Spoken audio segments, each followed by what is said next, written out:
Эпичная история представляет.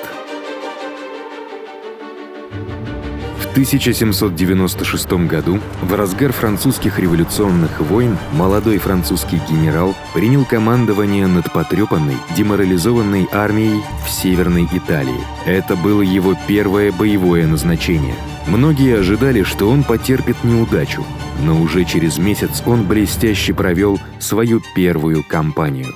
С поразительной уверенностью в себе, смелостью и энергией он вел свою армию к победе за победой, изменив ход войны в Европе, заслужив похвалу восхищенной республики и создав легенду.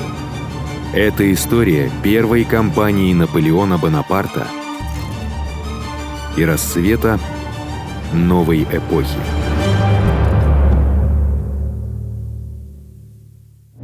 1792 год.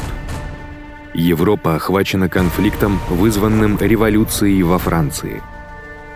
Поначалу кажется, что эта молодая республика будет быстро уничтожена своими соседями. Но, как ни странно, Франция выстояла благодаря мобилизации масс, патриотическому пылу и своей традиционной военной мощи. В 1795 году Франция оккупирует Нидерланды, а Пруссия и Испания выходят из войны. Однако Французская республика по-прежнему противостоит мощной коалиции противников, в которую входят Австрийская империя, Сардиния, Пьемонт, Неаполь и Великобритания, а также контрреволюционное восстание в Вандее на западе Франции. В Париже наиболее решительные революционеры были свергнуты и отправлены на гильотину, как и многие до них. Теперь Францией управляет директория, более умеренный комитет из 5 человек, который быстро завоевывает репутацию коррупционного и неэффективного правительства. Тем не менее, в 1796 году они планируют крупное военное наступление, чтобы выбить из войны своего самого опасного противника – Австрию. 2 основные армии под командованием генерала Журдана и генерала Моро будут действовать вдоль Рейна. 3-я армия, от которой ожидают гораздо меньших результатов, будет действовать в Северной Италии. Французская и итальянская армия испытывает нехватку денег, снабжения и солдат из-за усиления французских войск на Рейне. Но ее судьба скоро изменится. 2 марта 1796 года директория назначает во главе армии нового командующего, одного из самых молодых генералов Франции, Наполеона Бонапарта. —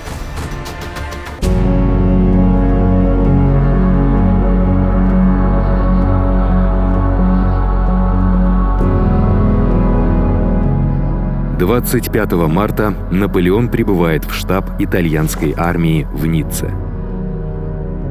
Ему всего 26 лет. Прошло 2 года с тех пор, как он обеспечил победу Франции при осаде Тулона. С тех пор его судьба складывалась неоднозначно.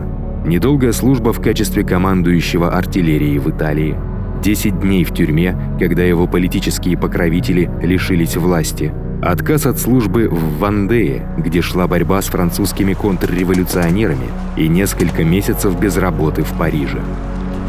Затем неожиданный поворот. 13-я Вандемьера, Париж. Толпа роялистов угрожает штурмом национальному правительству. Наполеон, ближайший генерал, находившийся в столице, назначен руководить его защитой. Он с жестокой эффективностью рассеивает толпу, и его провозглашают спасителем революции. Директория производит Наполеона в чин дивизионного генерала и поручает ему командование итальянской армией. 9 марта он женится на своей большой любви Жозефине де Багарне и через 2 дня отправляется на фронт. В составе итальянской армии есть французские генералы, претендующие на командование больше, чем Наполеон. Серюрье, профессиональный военный, впервые участвовавший в Семилетней войне за 10 лет до рождения Наполеона.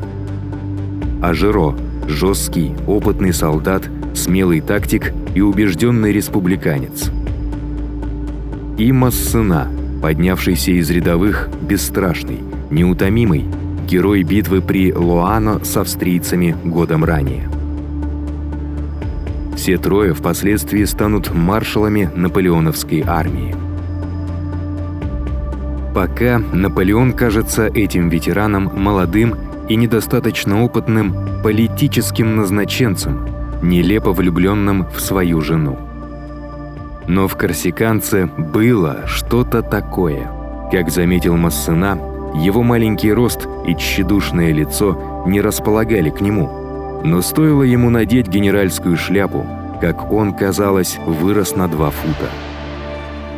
Наполеон поражает прежде всего своей неутомимой энергией. А дел у него много. Его армия включает гвардию Массена, состоящую из 2 дивизий, одну из которых возглавляет неустрашимый швейцарский генерал Лагарб, а другую – Мейнье, которого Наполеон вскоре сочтет некомпетентным. Основное ядро армии формируют дивизии под руководством Ажеро и Серюрье, а также 2 менее крупные дивизии во главе с Маккаром и Гарнье. Кавалерией командует генерал Стенжель. Но итальянская армия подверглась ужасному пренебрежению со стороны директории. Люди голодают, им не платят зарплату, а некоторые части находятся на грани мятежа. У некоторых даже нет обуви и мушкетов.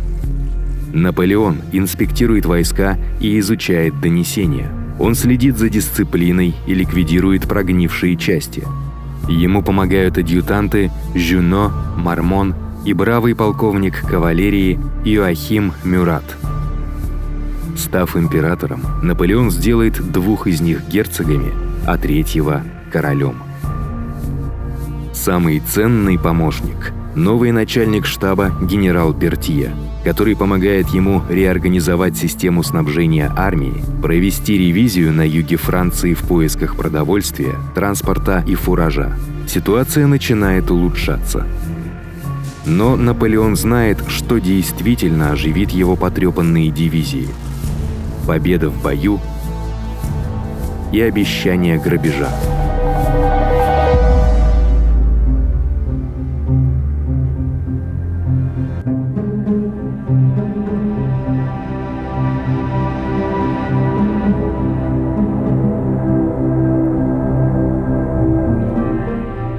Наполеон в течение 2 лет изучал обстановку в Северной Италии и историю прошлых войн в этом регионе. Он разработал четкие планы ведения кампании. Теперь ему предстоит воплотить их в жизнь. Наполеон, имея 38 тысяч солдат, превосходит по численности пьемонтцев и австрийцев. Но если они объединятся, он окажется в меньшинстве. Поэтому он должен предотвратить это любой ценой. Его стратегия отражает то, что позднее будет называться наполеоновским военным мастерством. Смелое, стремительное наступление, но не на предполагаемую цель – Геную, а на Дего. Там он займет стратегическую позицию, разделив противников. Он знает, что в случае угрозы пьемонтцы отступят к своей столице Турину, австрийцы – к Милану. Разделив врагов, не имея возможности поддержать друг друга, он сможет нанести каждому из них решающее поражение. Реализации плана Наполеона будет способствовать шаткость Австро-Пьемонтского альянса. После многолетнего соперничества они относятся друг к другу с глубоким недоверием. Новый австрийский командующий, генерал Бальё, опытен и в свое время считался весьма энергичным, но сейчас ему уже 70 лет, и он не знает Италии. Он уверен, что французы нападут на Геную, порт, используемый англичанами для снабжения союзников по коалиции. Он настолько убежден, что отвергает планы пьемонтцев о тесном сотрудничестве. Их войска остаются разбросанными по горным перевалам в рамках общей обороны от вторжения. 4 апреля Наполеон перебрасывает свой штаб в Альбенгу. готовясь к наступлению. Но Бальё наносит удар первым. 10 апреля австрийские войска захватывают Вольтри, чтобы сорвать ожидаемую французскую атаку на Геную. Малочисленный французский гарнизон отступает, чтобы присоединиться к авангарду Массена у Савоны. Но зацикленность Бальё на Генуе играет на руку Наполеону. Дего, ключевой узел, связывающий пьемонтскую и австрийскую армии, защищается лишь 8000 солдатами из корпуса Аржанта. Из-за гористого рельефа местности Бальё сможет отправиться на помощь Аржанта только через Акви, более чем в 32 километрах к северу. Более того, Аржанта получил приказ занять французские позиции у Монтенотте, чтобы отвлечь внимание от атаки на Вольтри. Но французы мужественно держатся. Особенно отличился капрал Руаш, который подставился под вражеский огонь, чтобы обстрелять противника. Его командир, полковник Рампон, говорит своим бойцам: «Здесь мы должны победить или умереть». Этот момент быстро вошел в военный фольклор Франции. Это идеальная ситуация для Наполеона. Внимание противника сосредоточено на Вольтре, а корпус Аржанта оказался беззащитным.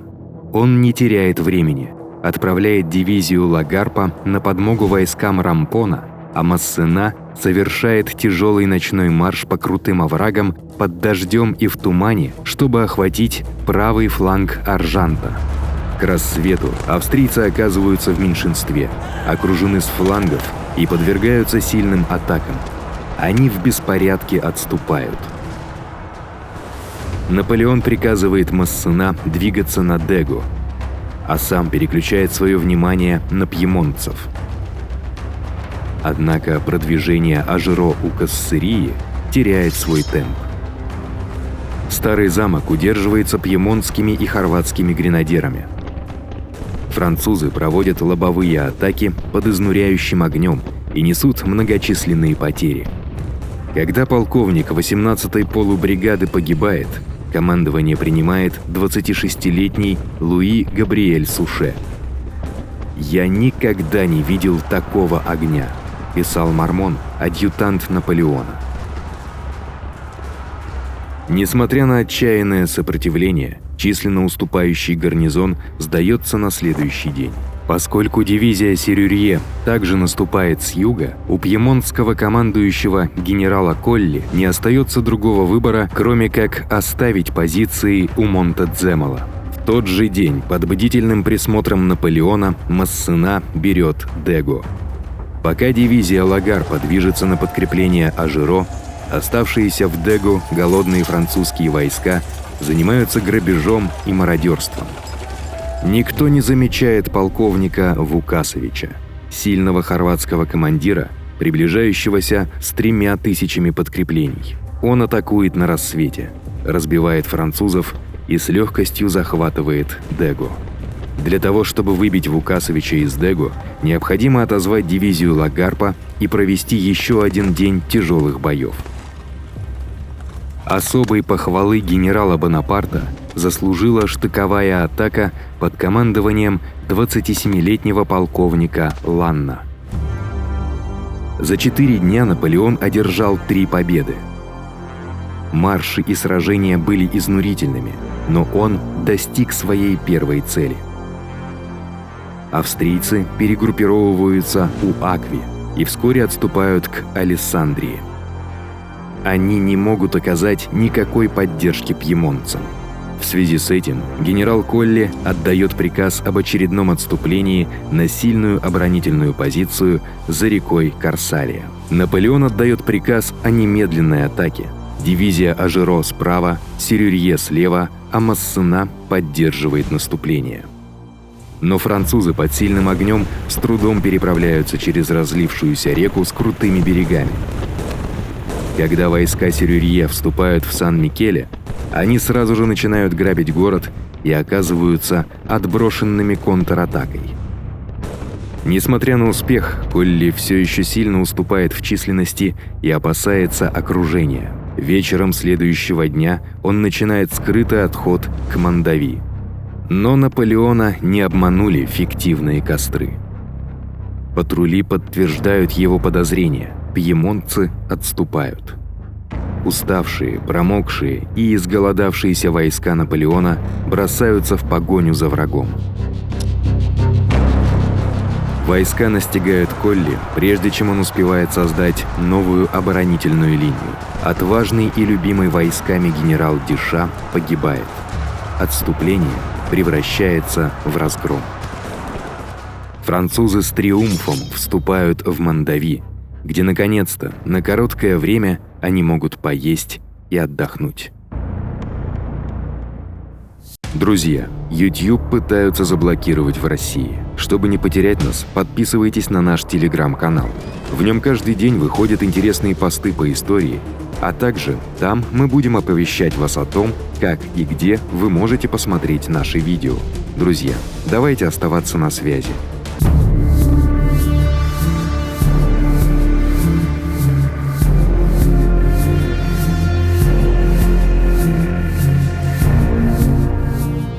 Генерал Колли, разбитый и деморализованный, просит о перемирии.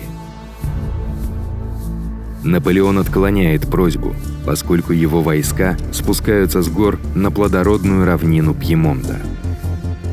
Исхудавшие и голодные французские солдаты начинают разграблять итальянские поселения.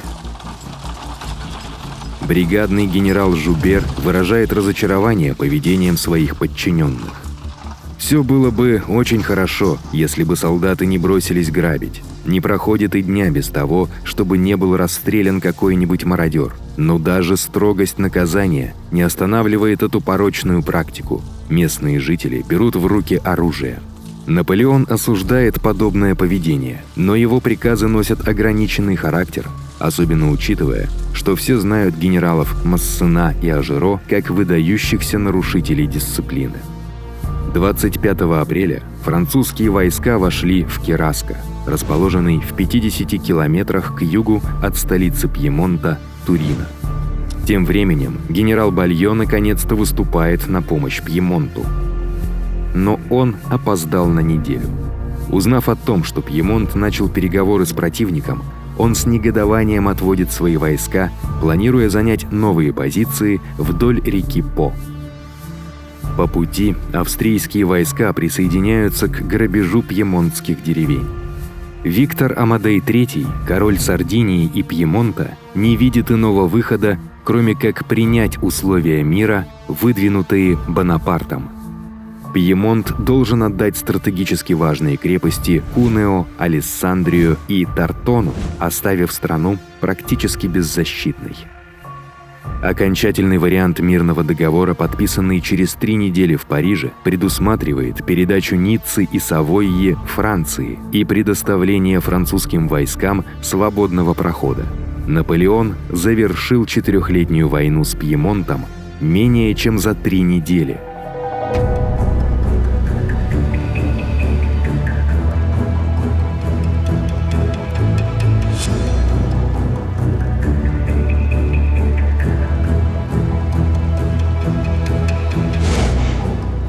У итальянской армии мало времени для того, чтобы почивать на лаврах. Через 4 дня, получив 7000 человек подкрепления и свежие припасы, она снова в движении. Наполеон планирует вторгнуться в богатую провинцию Ломбардия, находящуюся под властью австрийского императора, и разгромить армию Бальо. Но сначала он должен переправиться через реку По, за которой пристально наблюдают австрийские войска. Это будет один из самых блестящих маневров Наполеона.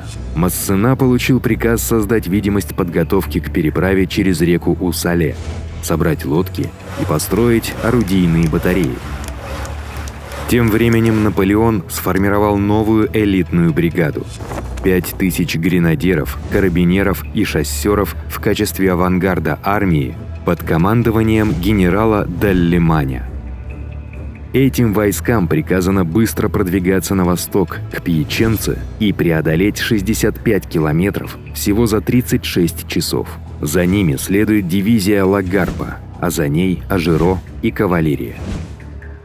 Узнав о продвижении французов на восток, Бальё начал перегруппировку своих сил, учитывая также возможность переправы французских войск через реку По к западу от Валенцы. Эта неопределенность не позволяет ему сосредоточить свои силы. Более того, он совершенно недооценил масштаб и скорость действий Наполеона. 7 мая французский авангард с полковником Ланном во главе переправляется через По, преследуя австрийские патрули, которые являются единственным противником. К утру следующего дня большая часть дивизий Лагарпа и Ажеро, а также кавалерия, переправились, укрепив французский плацдарм. Массена и Серюрье движутся к переправе так быстро, как только могут. Ближайшие австрийские части – бойцы дивизии генерала Липтая. Они занимают оборонительные позиции у Фомбио, но в результате атаки французов оказываются разбиты. Вечером прибывает авангард Бальё, рассчитывая усилить Липтая. Вместо этого они натыкаются на дивизию Лагарпа. В ходе беспорядочного ночного боя генерал Лагарп погибает, возможно, от дружественного огня. Наполеон считал его одним из лучших генералов армии, и его гибель – большой удар. Бальё, понимая, что французы в полном составе переправились через По и теперь грозят отрезать его, отдает приказ о быстром отступлении на восток. Милан должен быть принесен в жертву. Следующим убежищем станет великая крепость Мантуя. Французский авангард вскоре начинает преследование. Утром 10 мая они настигают австрийский арьергард у Лоди.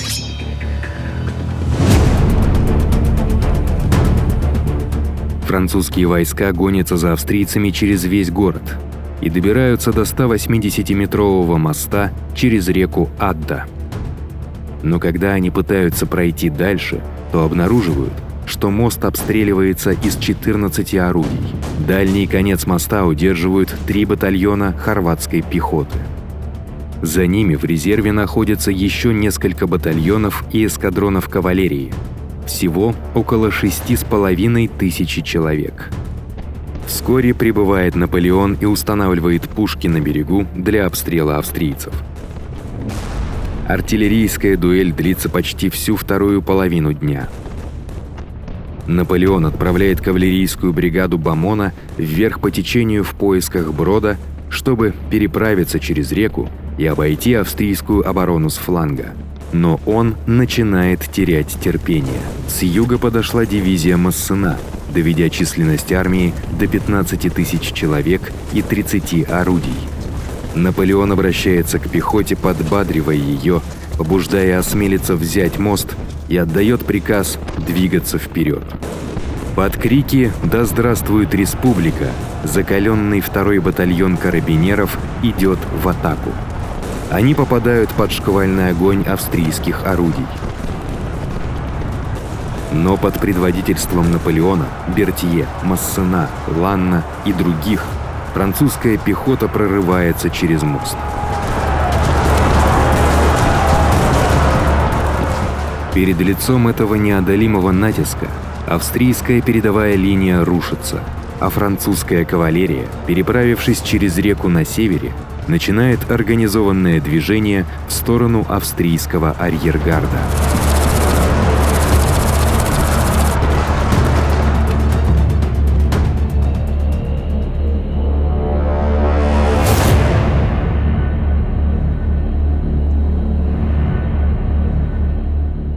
Через 5 дней после победы при Лоди Наполеон во главе своей армии вступает в Милан.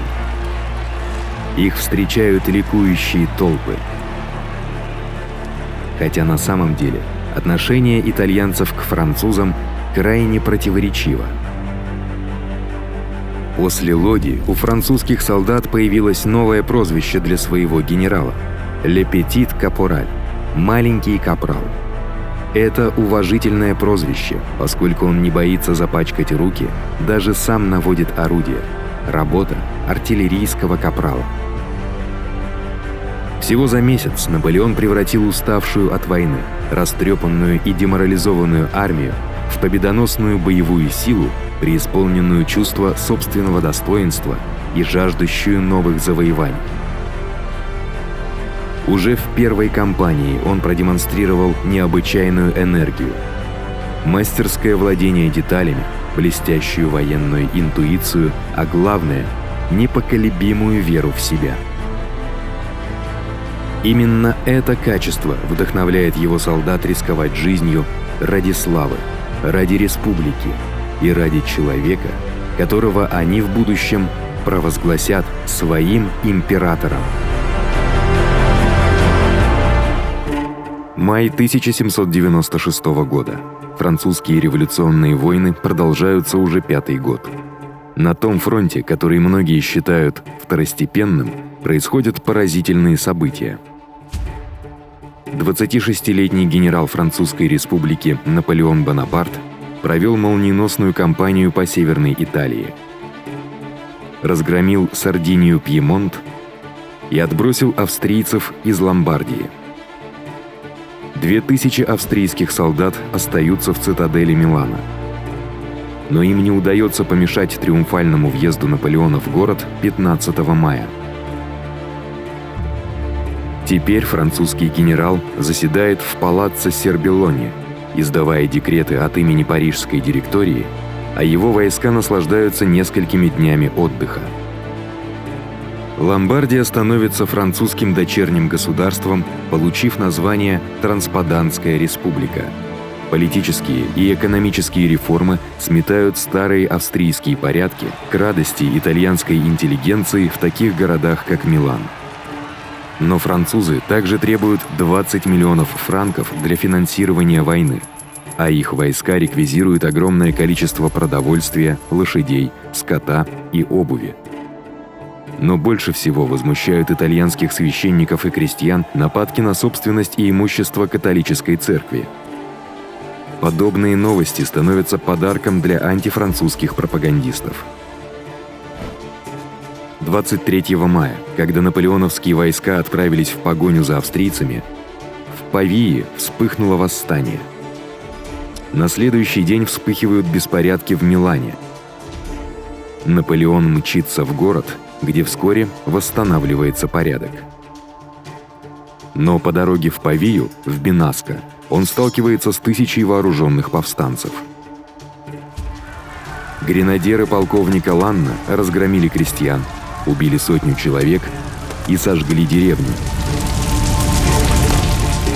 «Страшный урок, способный подействовать», — пишет Наполеон. На следующий день Павия была взята с минимальным сопротивлением. Нескольких лидеров, в том числе священников, расстреливают. Чтобы гарантировать дальнейшее содействие, из числа видных местных семей берутся сотни заложников. Наполеон возобновляет продвижение на восток. Его армия теперь состоит из 4 дивизий: авангарда Кельменя, Ажеро, Массена и Серюрье. Австрийская армия генерала Бальё расположилась на линии реки Минчо, справа от которой находится озеро Гарда, а слева – большая крепость Мантуя. Вместе с крепостями Пескьера, Верона и Линьяго образуют знаменитый четырехугольник – 4 бастиона, закрепляющие господство Австрии в Северной Италии. Но Бальё снова не смог разгадать плана Наполеона. Он разбрасывает свои войска, пытаясь защитить 4 потенциальные точки переправы, и отвлекается на ложные приготовления к переправе через озеро Гарда на лодках. На самом деле Наполеон решил переправиться через Минчо у Боргетта, и когда передовая гвардия Кельменя прибывает на место, мост защищает всего 1 батальон пехоты и кучка гусар. Австрийцы вскоре были отброшены назад, но внезапная контратака едва не привела к гибели самого генерала Бонапарта. В, возможно, драматизированном рассказе он, спасаясь от гусар, перепрыгивает через ограду в одном сапоге. Результатом этого удачного спасения стало формирование элитного кавалерийского отряда для личного сопровождения Наполеона. Он получил название «Компании де Гид Ашеваль», а их командиром стал молодой кавалерийский капитан Жан-Батист Бессьер. Со временем это подразделение превратится в знаменитых шоссер Ашеваль императорской гвардии, постоянных телохранителей императора в походах.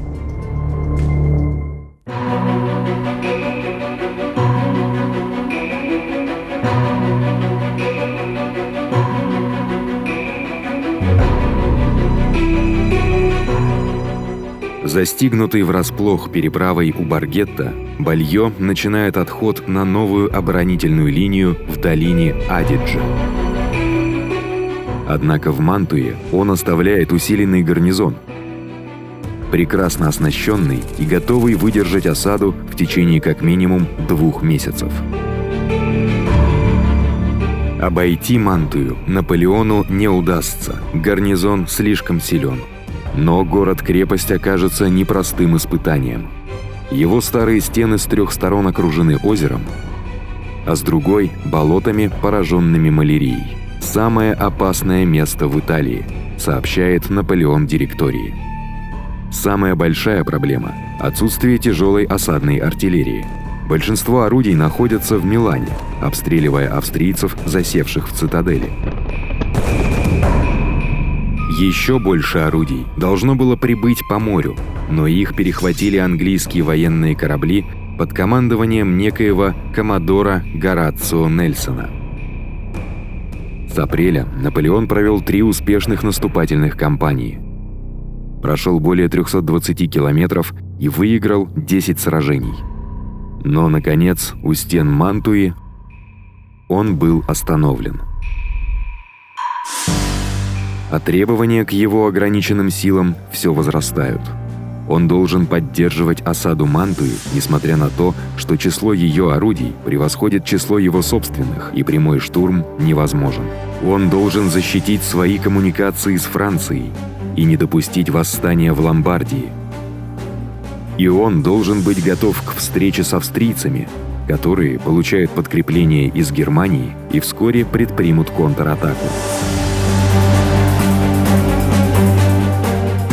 К его проблемам добавляется то, что французская директория требует от него возглавить поход в Центральную и Южную Италию. Он должен пригрозить военной оккупацией, если эти государства не выделят огромные суммы на финансирование военных действий Франции.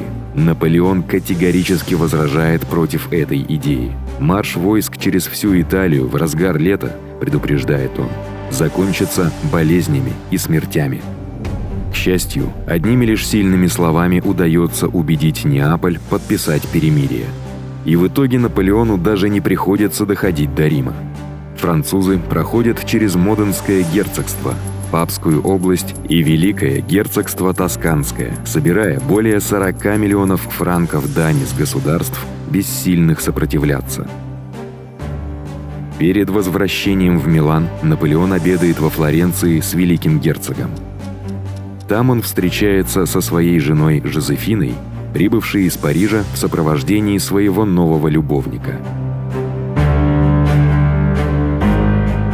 Наполеон не задерживается в Милане.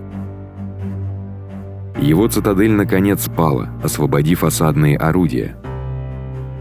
Его войска захватили еще 150 орудий в фортах Центральной Италии. Теперь Наполеон может всерьез планировать взятие Мантуи. И ему нельзя терять времени. В Тироле усиленная австрийская армия под руководством нового командующего начинает действовать. Бальё больше нет. Теперь командует 72-летний фельдмаршал граф фон Вурмзер. Отважный кавалерист, энергичный не по годам и полной решимости отомстить за поражение австрийцев в Италии.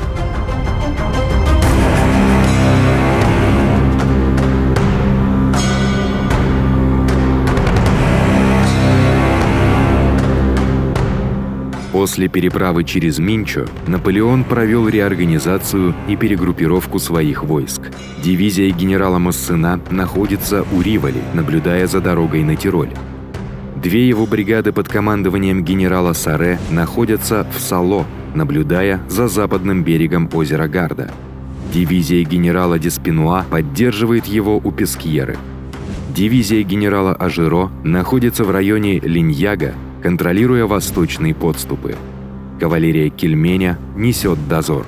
Дивизия генерала Серюрье ведет осаду самой Мантуи. Но надежды Наполеона на быстрое завершение осады оказываются напрасными.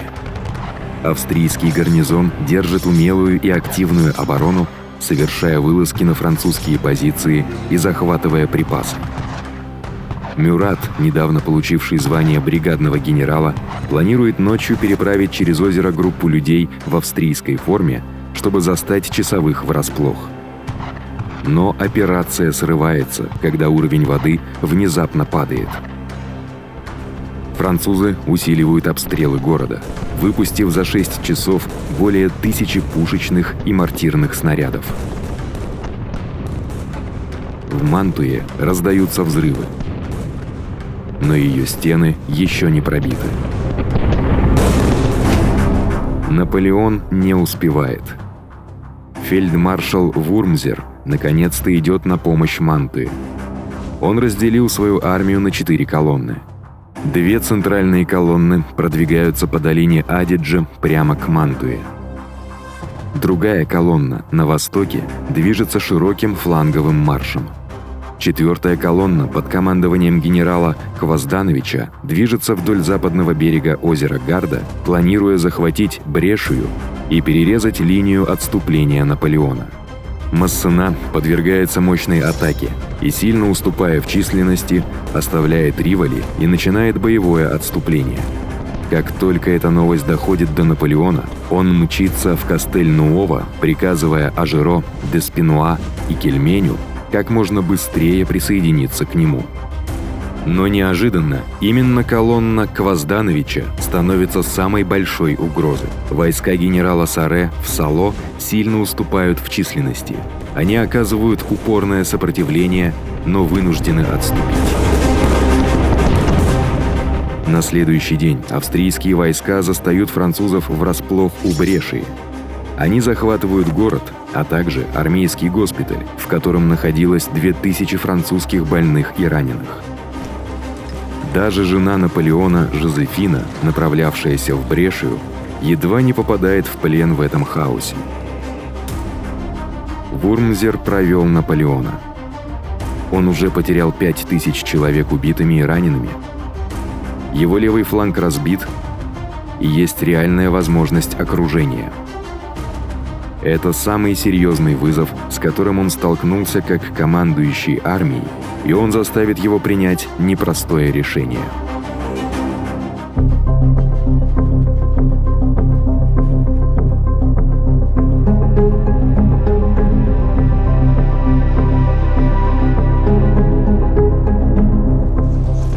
«31 июля, после 2 месяцев крови, пота и жертв, генерал Серюрье получает приказ снять осаду Мантуи.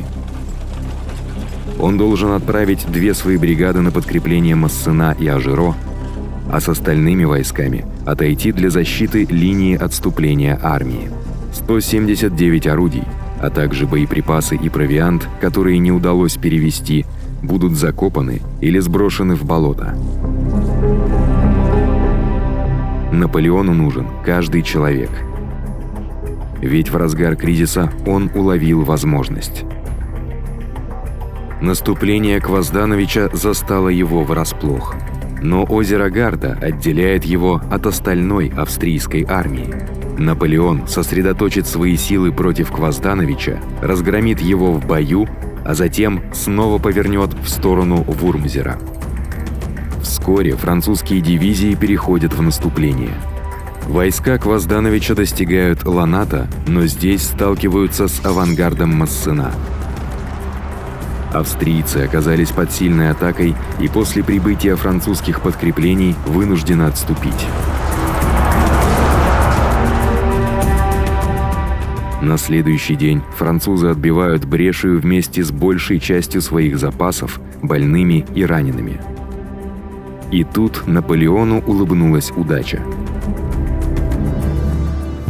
Вурмзер шел по пятам Массена, преследуя его арьергард до Пескьеры. Но теперь он получает сообщение, что французские войска сосредоточены между ним и Мантуей. Мантуя – его приоритет. Поэтому он сворачивает на юг, прочь от Гвоздановича, к городу, который Наполеон уже покинул. Когда Вурмзер осознает свою ошибку, уже слишком поздно. Он подарил Наполеону 24 решающих часа.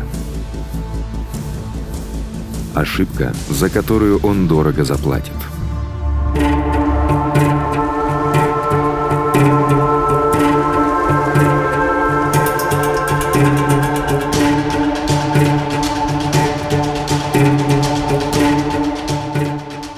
Августа к западу от озера Гарда развернулись напряженные бои. Одна французская бригада, незамеченной, пробирается через лесистые овраги прямо в Сало, создавая хаос в австрийских рядах. Но австрийцы отражают 3 атаки на Гаварда, и все вроде бы идет хорошо, пока их собственное наступление не сталкивается с дивизией Массена у Ланата. Контратаку Массена возглавляет 32-я полубригада, которая стала одной из самых грозных частей итальянской армии. «Только штыки», — призывает Наполеон, — «и вы, 32-я, сохраните свою славную репутацию». Авангардная австрийская бригада разбита. Полковник Жюно, несмотря на 6 ранений, принимает капитуляцию их командира. Силы Гвоздановича были разбиты. Опасаясь за свою армию и не получая никаких известий от Вурмзера, он решает, что ему нужно возвращаться обратно в обход озера Гарда, чтобы присоединиться к армии. В тот же день, в 25 километрах к югу, дивизия генерала Ажеро ведет агрессивные арьергардные бои у Кастильона, сдерживая Вурмзера, пока Наполеон разбирается с Гвоздановичем. Ажеро начинает смелую атаку на авангард генерала Липтая, оттесняя его на возвышенность у Сольферину. Но здесь Липтай получает постоянные подкрепления, так как к нему начинают прибывать остальные части австрийской армии. Ажеро не ослабляет натиск, предотвращая продвижение австрийцев. И хотя на левом фланге вражеская кавалерия делает запоздалый бросок, она не находит поддержки и вскоре отступает.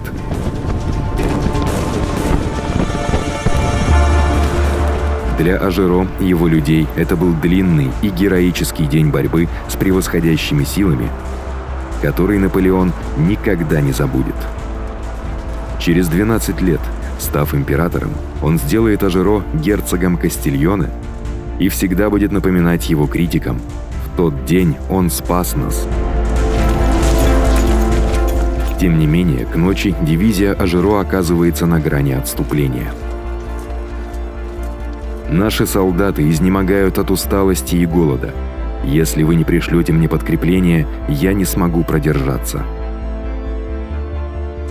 На следующее утро французские войска возобновляют атаку на Гвоздановича и быстро обнаруживают, что он поспешно отступает. Катастрофы едва удается избежать, когда 3 заблудившихся австрийских батальона натыкаются на штаб Наполеона в Ланата.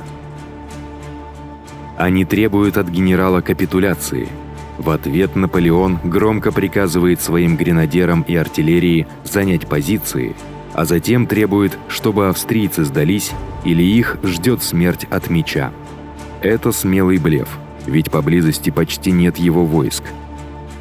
Но австрийцы покорно складывают оружие. Когда Наполеон разворачивает свою армию, чтобы атаковать Вурмзера, австрийцы должны решить, стоять ли им на своих позициях или отступить на более сильную линию за рекой Минчо.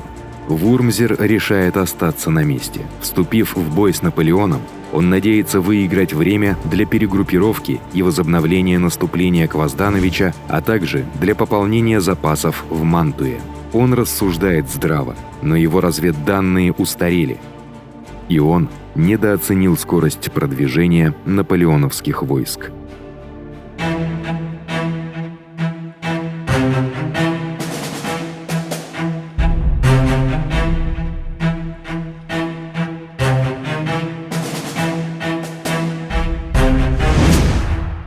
На рассвете 5 августа австрийская армия находится в 6 километрах к востоку от Кастильона.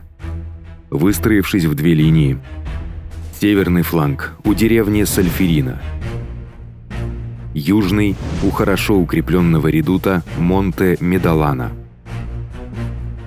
Наполеон выстраивает против него дивизию Массена на севере, дивизию Ажеро в центре и кавалерию Кельменя на юге. Кроме того, он сформировал элитный отряд из гренадеров и кавалерии, который должен быть придержан до решающего момента. Казалось бы, у Наполеона нет особого преимущества. Но на поле боя стремительно движутся еще 10 тысяч солдат. 5 тысяч под командованием генерала Деспинуа, идущего из Брешии, еще 5 тысяч под командованием генерала Фиорелла, наступающего с юга. Чтобы выиграть время до прибытия подкреплений и выманить Вурмзера с позиций, Наполеон приказывает Массена и Ажеро атаковать. Завязывается короткая перестрелка. Затем французы начинают имитировать отступление. Австрийцы клюют на эту приманку. Некоторые части отходят с возвышенности, а Вурмзер выдвигает свой правый фланг, стремясь обойти дивизию Массена. Около 9 часов утра звуки выстрелов с юга оповещают обе стороны о появлении Фиорелла в тылу австрийского левого фланга. Наполеон немедленно отдает приказ Ажеро и Массена атаковать снова, но уже всерьез. К атаке присоединяются войска Деспинуа. Но Наполеон слишком поспешно захлопнул свою ловушку. Вурмзер еще не успел направить всех в атаку и быстро реагирует. Он организует новую линию для защиты от Фиорелла и спешно отводит свой правый фланг. Но сохранить позиции на редуте Монте-Медолана ему не удается. Адъютант Наполеона, майор Мармон, выводит вперед батарею, чтобы открыть огонь по позиции. Его орудия открывают сокрушительную канонаду, расчищая путь для атаки. Около 10 часов утра резервные гренадеры выдвигаются вперед с примкнутыми штыками и сметают австрийцев с холма. Тем временем на севере 4-я и 5-я полубригады врываются на высоты Сальферина и захватывают редут перед Позцо-Катено. Продвигаясь вперед, они штурмуют башню Сальферина и деревню за ней. Потрясенный противник в беспорядке отступает. Австрийцы с трудом удерживают свои позиции, и теперь французская кавалерия и войска Фиорелла угрожают отрезать им путь к отступлению. В то время как Наполеон активен, энергичен, ведет войска вперед, Вурмзер словно впадает в шок. Служивший с ним французский эмигрант вспоминал: он наблюдал, ничего не видя, ничего не говоря, ничего не слыша. Этот храбрый старик, голова которого была покрыта седыми волосами, уже ничего не соображал. Наконец, Вурмзер отдает приказ об общем отступлении за реку Минчо, прикрываемый своей кавалерией и подоспевшими австрийскими подкреплениями. Французское преследование быстро сходит на нет. После недели форсированного марша по удушающей жаре, без еды и питья, солдаты Наполеона окончательно выдохлись. Но их генерал доволен достигнутым.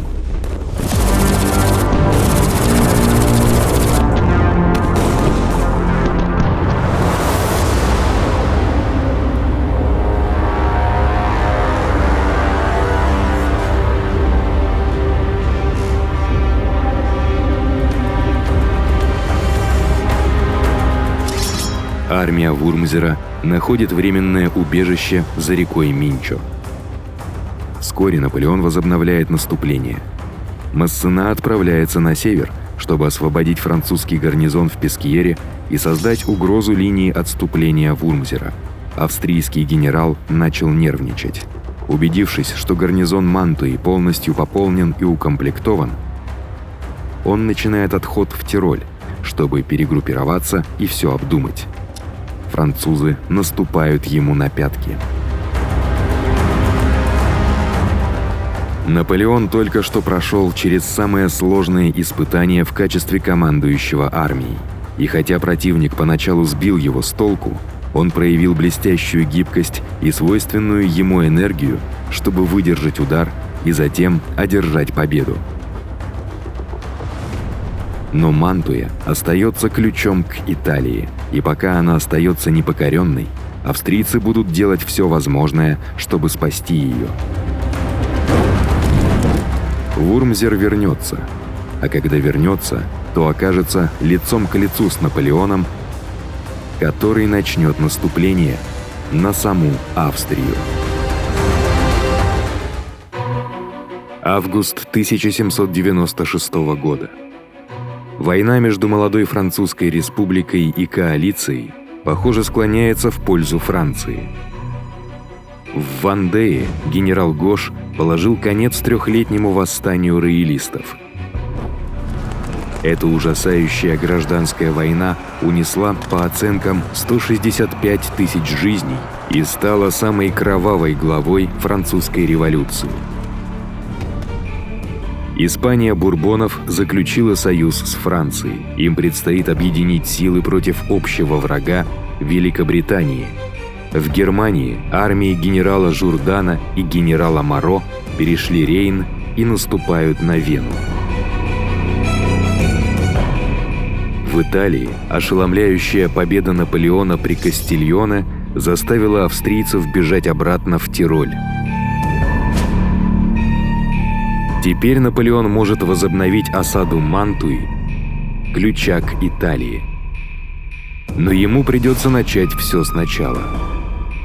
Австрийцы воспользовались передышкой, чтобы снять тяжелые орудия и разрушить осадные сооружения.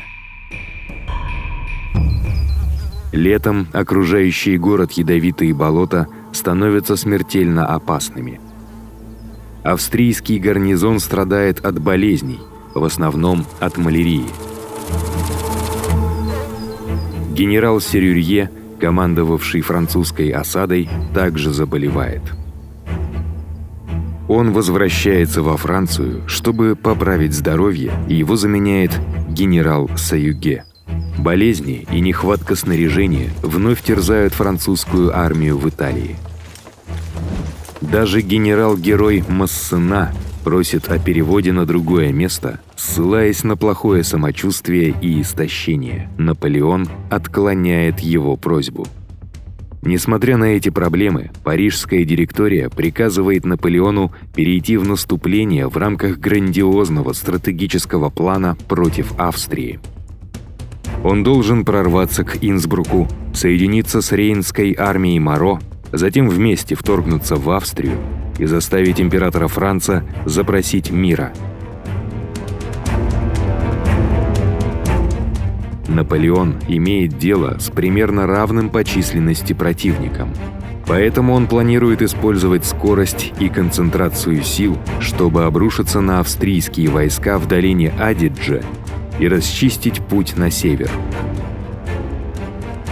Его противник, австрийский фельдмаршал фон Вурмзер, находится под большим давлением от сослуживцев, требующих освобождения Мантуи. Его штаб считает, что в результате недавних боев французская армия разбита и не способна к наступательным действиям. Поэтому австрийцы планируют предпринять собственное наступление.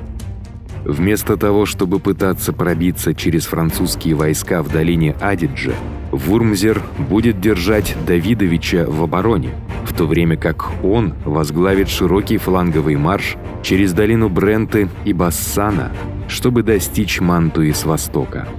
Там он соединится с ее гарнизоном. А когда Наполеон выйдет на юг, Чтобы встретиться с ним лицом к лицу, он окажется между двумя австрийскими армиями.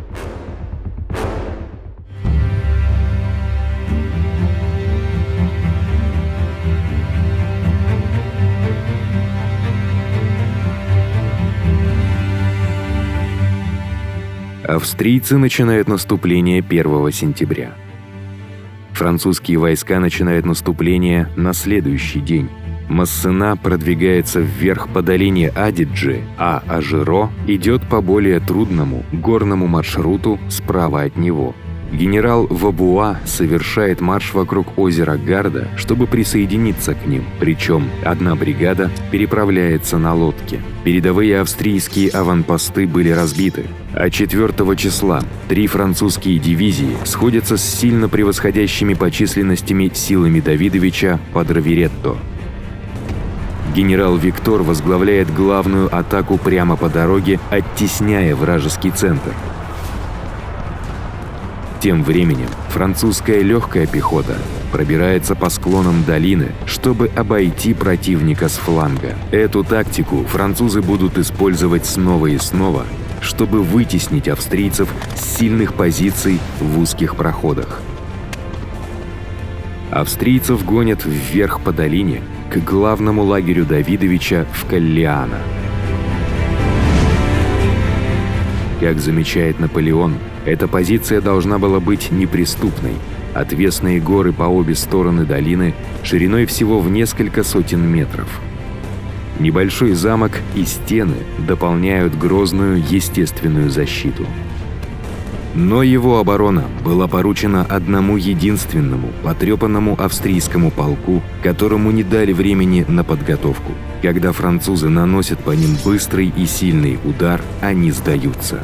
Войска Массена прорываются к главному австрийскому лагерю, где солдаты, ожидавшие гораздо более длительной передышки, готовят ужин. Прибытие французов приводит к хаосу и неразберихе. Австрийский путь отступления сразу же оказывается переполнен бегущими солдатами, повозками и пушками. Французы захватывают около 3000 пленных, а также 25 пушек и 7 штандартов. Наполеон полагал, что в районе Трента ему противостоит вся австрийская армия. Но теперь, общаясь с пленными и местными жителями, он узнает, что Вурмзер с половиной своей армии отправился вниз по долине Бренты. Цель неизвестна.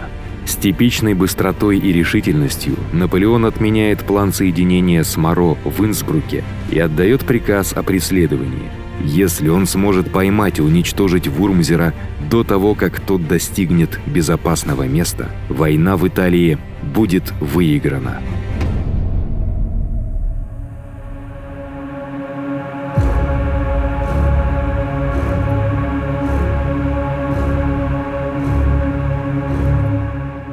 Когда Вурмзер получает известие о фиаско в Каллиано, его войска уже растянуты по долине Бренты, а авангард приближается к Виченце. Поворот назад ничего не даст. Он приказывает Давидовичу удерживать северные проходы, предполагая, что они являются целью Наполеона, а сам продолжает двигаться к Мантуе. Но Наполеон не собирается идти на север. Он приказывает Вабуа преследовать Давидовича и блокировать его, в то время как дивизия Ажиро ведет остальную армию по узкой, похожей на воронку долине Бренты, преследуя австрийцев. Итальянская армия полна уверенности в своих силах и движется гораздо быстрее австрийцев. Небольшие силы Влевика оказывают незначительное сопротивление, а затем пускаются в бегство по долине Бренты. На следующий день французская легкая пехота разбивает арьергард австрийцев численностью 3000 человек у Прималана, взяв большинство из них в плен. Вурмзер решает расположиться у Бассана, где долина выходит на плоскую равнину. Полковник Ланн возглавляет атаку. Австрийцы отступают, а затем кавалерия Мюрата преследует их до города. В условиях паники, хаоса и перекрытых дорог Французы берут еще 2000 пленных, включая австрийского генерала и 30 орудий. Вурмзер в смятении. У него осталось 12 тысяч человек.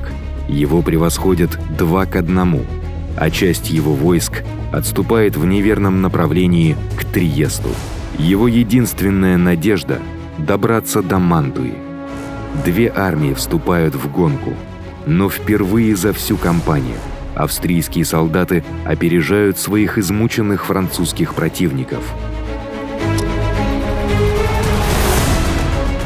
Вурмзер оставляет небольшой гарнизон в крепости Линьяга, чтобы замедлить преследование Ажеро. Продвигаясь вперед, Массена сумел преградить австрийцам путь у Череа. Но генерал Отт предпринимает решительную атаку и освобождает дорогу, захватив 700 французских пленных и 7 орудий. Это редкое поражение для Массена. С помощью местного информатора Вурмзер находит неповрежденный, неохраняемый мост через реку Тьоне и 13 сентября достигает предместий Мантуи. Его армия была спасена от гибели буквально на волоске.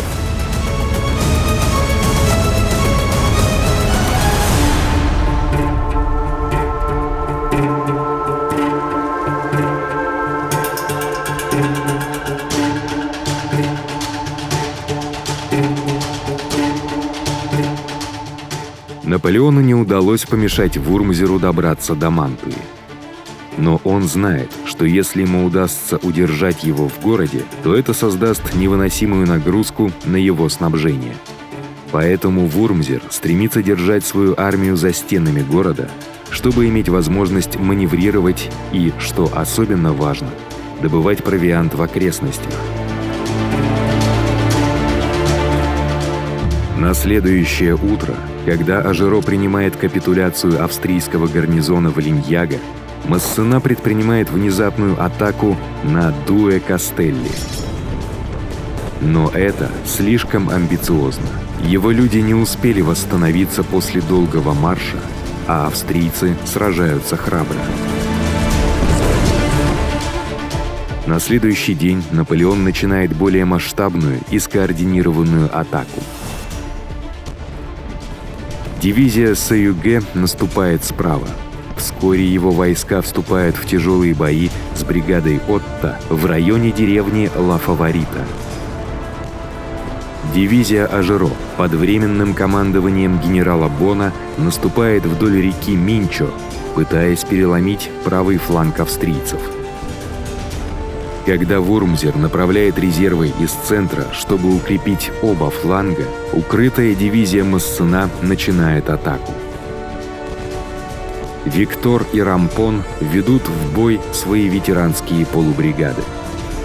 Австрийская кавалерия бросается на французов, но их отбивают. Ожесточенные бои на окраинах Мантуи продолжаются большую часть второй половины дня. Наконец, центр Вурмзера начинает рассыпаться, и французы берут Сан-Джорджо. Большая часть австрийского правого крыла оказывается отрезана. Многие вынуждены сдаться, другие бегут к озеру. Австрийская линия разбита, и Вурмзер приказывает своим людям отступать в безопасную цитадель Мантуи.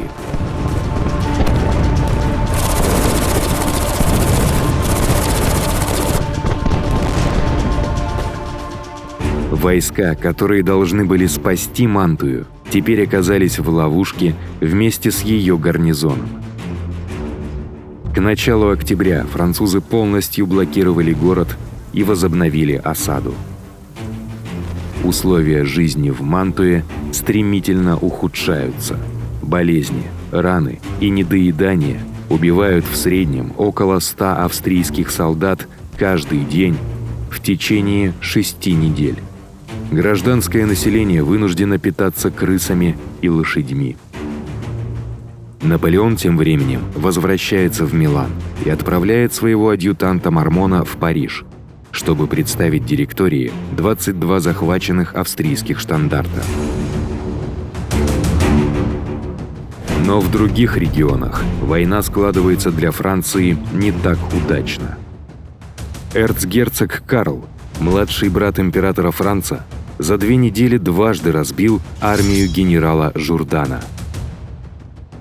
Он и рейнская армия генерала Моро вынуждены отступить к границе.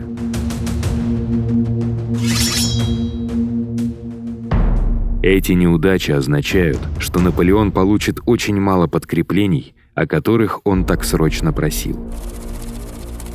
Он и его люди измотаны. Многие из них больны.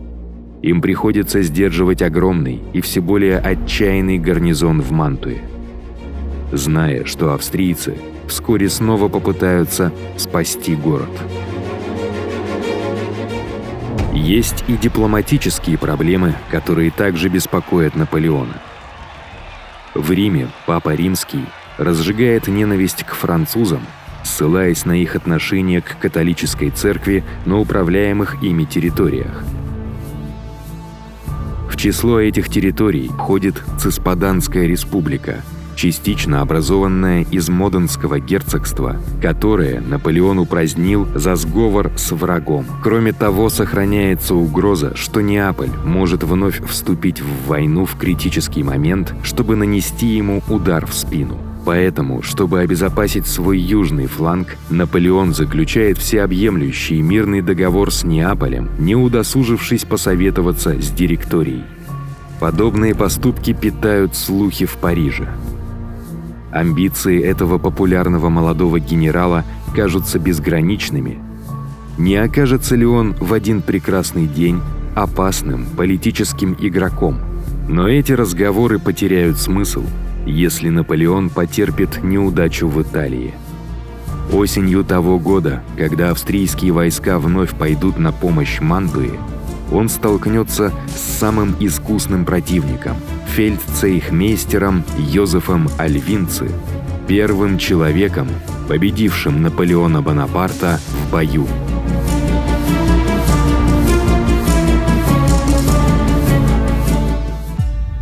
Октябрь 1796 года. Прошло полгода с тех пор, как генерал Наполеон Бонапарт принял командование французской армией в Италии. За это время он провел ряд блестящих операций против австрийцев и выиграл несколько сражений. Теперь, похоже, он близок к окончательной победе. Он оттеснил австрийские войска с равнин Северной Италии в сторону Альп, в то время как его войска взяли в осаду большую крепость-город Мантую, ключ к Италии. Непомерно большой австрийский гарнизон Мантуи находится на грани голода и поражен болезнями. Наполеон призывает его командующего, фельдмаршала фон Вурмзера, сдаться. «Храбрецы должны смотреть в лицо опасности, а не болотной чуме», — упрекает он. Но Вурмзер — крепкий старый ветеран. Он не сдастся, пока остается хоть какой-то проблеск надежды. И он знает, что на севере Австрия собирает свежие войска для марша к нему на помощь. Правда, многие из них являются граничарами, разновидностью пограничного ополчения Габсбургов, плохо обученного и не располагающего офицерами. Но они помогают довести численность австрийской армии до 44 тысяч человек. А руководить ими будет фельдцейхмейстер Йозеф Альвинци. 61-летний венгр когда-то был военным наставником самого императора Франца, и его считают старательным, упорным и храбрым. Он и его штаб разрабатывают планы нового наступления для спасения Вурмзера и Мантуи. Альвинци и Квазданович поведут главную колонну численностью 26 тысяч солдат из Фриули в Бассана, а затем в Мантую. Корпус Давидовича, усиленный до 18 тысяч солдат, займет Тренто и двинется на юг через долину Адидже. При первой же возможности эти две армии соединятся. Тем временем Вурмзер, который может собрать всего 12 тысяч солдат из гарнизона Мантуи, предпримет множество мощных вылазок, чтобы сковать как можно больше французских частей. Наполеон, напротив, получил очень мало подкреплений из Франции. Его изможденные дивизии страдают от болезней и нехватки людей, и по всем фронтам их превосходят в численности. Альвинцы начинают наступление 22 октября. На следующий день начинаются ливни, которые заливают солдат, разливаются реки и превращают дороги в грязь. В это время Наполеон удовлетворенно наблюдает за тем, как враг продвигается вперед в таких условиях, зная, что эти усилия истощат его пехоту и нарушат снабжение. 2 ноября начинаются бои к северу от Трента, где Наполеон приказал Вабуа атаковать. Он хочет сковать Давидовича, но Вабуа сильно уступает в численности, и его атака проваливается. Вабуа начинает отступать в Каллиано, а Массена сдает Бассана и отходит к Веченце. Однако наступление альвинца затянулось, замедленное проливным дождем и плохой физической подготовкой его рекрутов. А Наполеону не свойственно так долго оставаться пассивным. Когда австрийцы переходят Бренту, он приказывает Массена атаковать дивизию генерала Липтая у Фонтанивы, а Ажеро атакует Гогенцоллерна у Бассана. Французы предпринимают десятки отдельных атак. Но, несмотря на плохую дисциплину на марше, австрийские новобранцы держатся стойко и сражаются отчаянно. Вторая битва при Бассана, потери в которой составили около 3000 человек с каждой стороны, стала самым кровопролитным днем в итальянской кампании и неудачей для Наполеона. Спустя несколько часов он получает ужасные новости от Вабуа.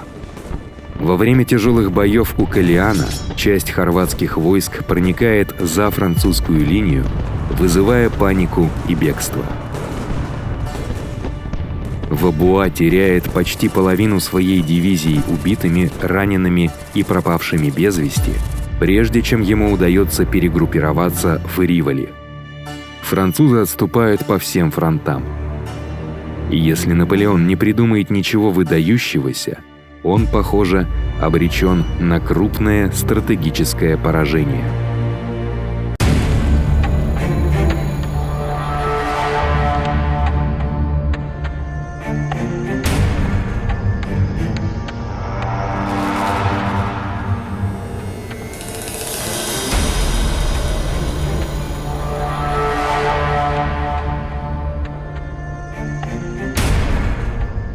Положение Наполеона опасно. Но осторожное продвижение врагов дает ему некоторую передышку. Проходит целых 4 дня, пока альвинцы и Давидович согласовывают свои дальнейшие действия. Наполеон не потерпел бы такой задержки, будь он на противоположной стороне. Когда австрийцы наконец переходят в наступление, оно оказывается неудачным. Авангард Гогенцоллерна подходит к Вероне, чтобы разведать сообщение об отступлении французов. Это изолированное подразделение слишком заманчиво для Наполеона, чтобы его игнорировать. Он приказывает Ажеро и Массена атаковать. В результате нападения австрийцы несут потери в 400 человек. Но Гогенцоллерн бежит на холм у Кальдьеро. На следующий день Наполеон приказывает возобновить атаки, но условия оказались ужасными. Французы поднимаются вверх по склону под проливным дождем и градом. Их сапоги скользят в грязи. Их обстреливают австрийцы, окопавшиеся на вершине холма. Около полудня 32-я полубригада полковника Дюпюи наконец-то поднимается на холм. Похоже, что французам удастся выбить австрийцев с их позиций.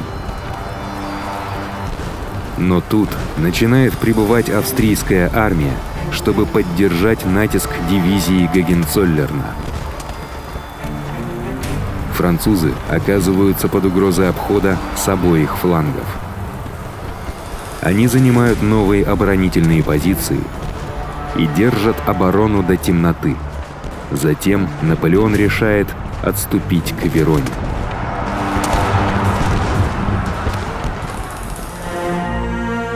Это было безоговорочное поражение французов. Первое поражение Наполеона в бою. На следующий день он в ярости пишет директории в Париж. Он не сомневается, что именно они виноваты в его поражении, поскольку неоднократно не присылали подкрепления. «Мы находимся на грани потери Италии. Ожидаемой помощи так и не поступило. Итальянская армия, сократившаяся до небольшого числа людей, измотана. Герои Лоди, Миллезимо, Кастильони и Бассана погибли за свою страну или лежат в госпиталях. У людей не осталось ничего, кроме репутации и чувства гордости. Мы брошены на произвол судьбы в глубинах Италии».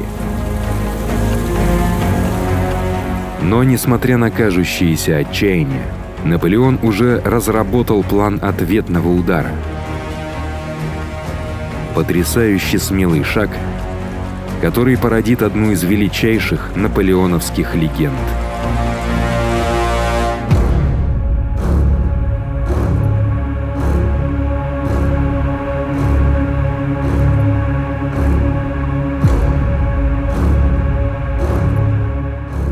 Австрийцы надвигаются на Верону. Наполеон решает рискнуть всем, предприняв дерзкую внезапную атаку. Оставив Маккара прикрывать Верону, он вместе с остальной армией двинется на юг, пересечет реку Адидже и двинется на север, угрожая перерезать коммуникационные линии Альвинцы, захватить его артиллерию, провиант и снаряжение. Такие потери вынудят альвинцы отказаться от наступления. За ночь Ажеро и Массена прибывают в Ранко незамеченными. Люди Ажеро пересекают Адидже по понтонному мосту и начинают двигаться на север. Но из-за болот со всех сторон им приходится держаться узкой, укрепленной дамбы шириной всего 20 метров. И когда они достигают Аркали, где им нужно пересечь мост, чтобы продолжить движение на север, они обнаруживают, что его удерживают 2 хорватских батальона. Находясь под сильным обстрелом, французские войска укрываются прямо у дамбы, за его обратным склоном. К ним направляется подкрепление, но они оказываются прижатыми огнем с дальнего берега. Утром полковник Лан выписался из госпиталя, чтобы не пропустить сражение. Теперь он пытается возглавить атаку, но получает ранение в ногу. Пылкий Ажеро отказывается признать поражение и отдает приказ о новой атаке, но его люди измотаны и деморализованы, а 3 генерала ранены. Атака на Аркале застопорилась. Услышав выстрелы с юга, альвинцы предполагают, что французы затеяли хитрость, чтобы отвлечь его от запланированной им же атаки на Верону. Но затем приходит тревожное известие, что французы переправились через Адидже и находятся за его левым флангом. Он посылает 2 бригады для атаки французского плацдарма и направляет Митровского на подкрепление в Аркале. Дивизия Массена, двигаясь на северо-запад для защиты фланга наступления, сталкивается с австрийцами у Бионде. Поначалу австрийцы одерживают верх. Но катастрофический инцидент с дружественным огнем вызывает панику, и Массена оттесняет австрийцев назад по дамбе. Наполеона все больше беспокоит задержка в Аркале. Если им не удастся прорваться, у альвинцы будет достаточно времени, чтобы передислоцироваться и помешать любому продвижению. Теперь он приказывает генералу Гийо взять 2 полка, переправиться через Адидже у Альбареда и вести их вверх по восточному берегу реки Альпоне, чтобы ударить по Аркале с юга. Сам он едет к мосту, чтобы попытаться начать атаку. Он обнаруживает сотни французских солдат, укрывшихся за дамбой, не желая встречать австрийский огонь. Генерал Ажеро хватает штандарт и начинает наступление. Это весьма романтизированное изображение было написано 2 года спустя. «Гренадеры!» — кричит он. «Идите и покажите свои знамена!» В действительности ни у кого не хватило смелости последовать за ним. Затем командующий итальянской армией сам выхватывает саблю, поднимает штандарт и бежит вперед. Повсюду ведется изнуряющий огонь. Несколько человек падают ранеными. Его адъютант, полковник Мюйрон, убит. Другой адъютант, польский офицер по фамилии Сулковский, вспоминает: «Солдаты видели его, и никто из них не последовал за ним. Я был свидетелем этой необыкновенной трусости и не мог этого понять». Французская пехота отказывается следовать за своими офицерами, в результате чего штурм моста заканчивается провалом. Вовремя предпринятая австрийцами контратака отбрасывает их назад по дамбе. Во время боя лошадь Наполеона падает.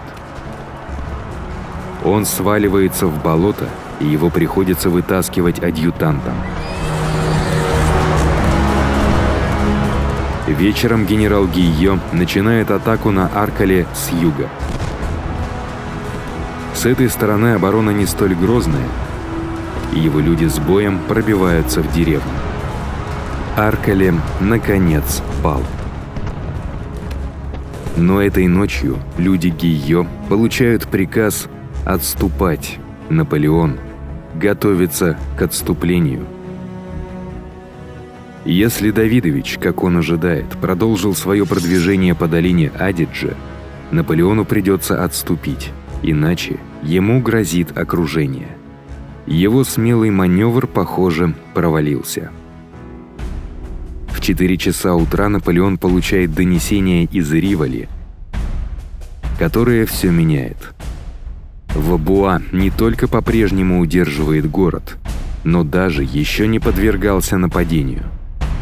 Путь отступления Наполеона остается безопасным, по крайней мере, еще несколько дней.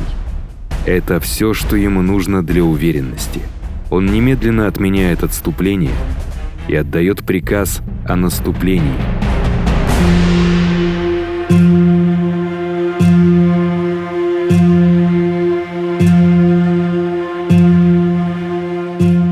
Наполеон утратил элемент неожиданности. И теперь альвинцы планируют собственную контратаку.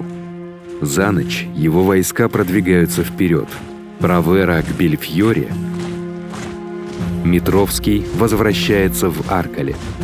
Перед рассветом обе армии начинают движение. Массена посылает в болотистую местность отряды застрельщиков. Когда австрийцы прибывают на дамбу, они становятся легкой добычей. После острой схватки, в которой погибает австрийский генерал, люди Массена теснят врага. Ажеро, однако, не может подобраться к Аркале. По дамбе по-прежнему стреляют из мушкетов и пушек австрийцы с другого берега Альпоне. Наполеон приказывает войскам переправиться вниз по течению у Альбареда, но австрийцы теперь прикрывают место переправы 2 батальонами. Попытки французов переправиться через реку на лодках или вплавь оказываются безуспешными. Второй день битвы заканчивается патовой ситуацией. Многие солдаты вынуждены разбить лагерь среди болот и искать пропитание и возможность отдохнуть. Наполеон попытается прорваться еще раз, но времени у него остается все меньше.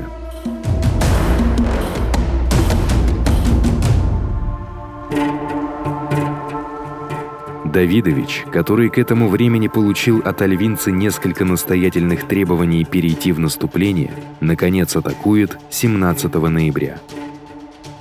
Ослабленная дивизия Вабуа разбита. Австрийцы берут Риволи и 1000 пленных и почти захватывают самого Вабуа.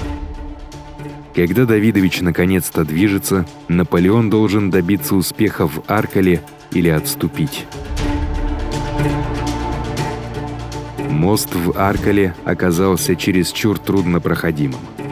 Поэтому Наполеон меняет тактику. Дивизия Ажеро перейдет через Альпона и атакует Аркале с юга. Другая колонна будет отправлена на 16 километров южнее, чтобы переправиться у Линьяга, а затем помчаться по восточному берегу, чтобы оказать ему поддержку. Массена будет продвигаться вверх по дамбе для поддержки, одновременно защищая левый фланг. Этой ночью французы наводят понтонный мост через Альпоны. Перед рассветом дивизия Ажеро начинает переправу. Но на рассвете австрийские артиллеристы в Аль-Баредо замечают мост и попадают в него, выводя его из строя. Через мост переправляется только 51-я полубригада, которая, тем не менее, начинает наступление на Аркале. Продвижению Массена также мешает разрушенный понтонный мост. В довершении к этому австрийцы начинают атаку на слабый французский плацдарм. Наполеон собирает все имеющиеся орудия для обстрела австрийцев, и те отступают под шквальным огнем.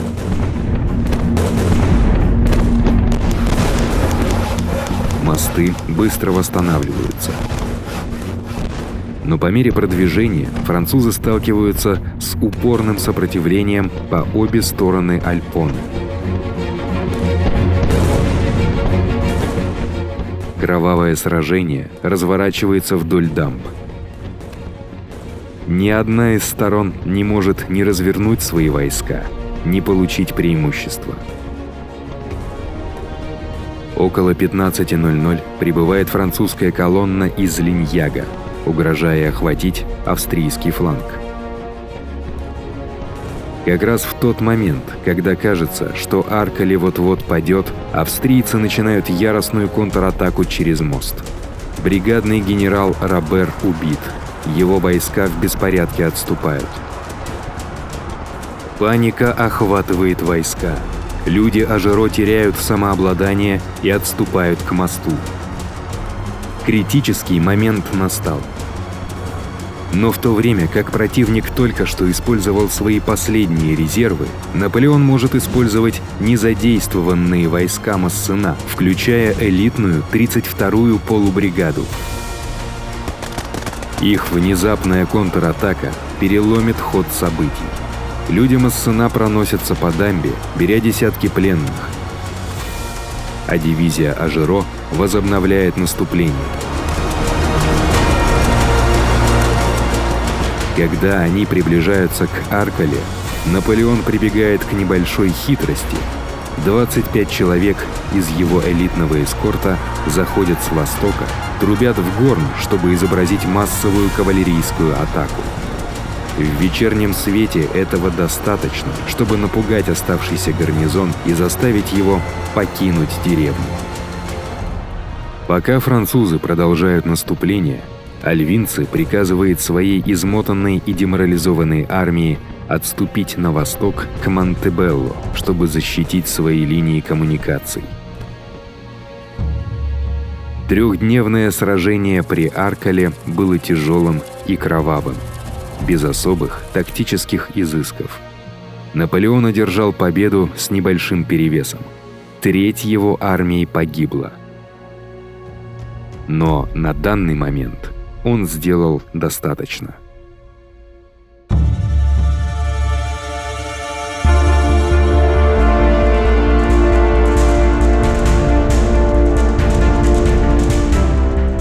Альвинцы отступают, но Давидович по-прежнему представляет угрозу.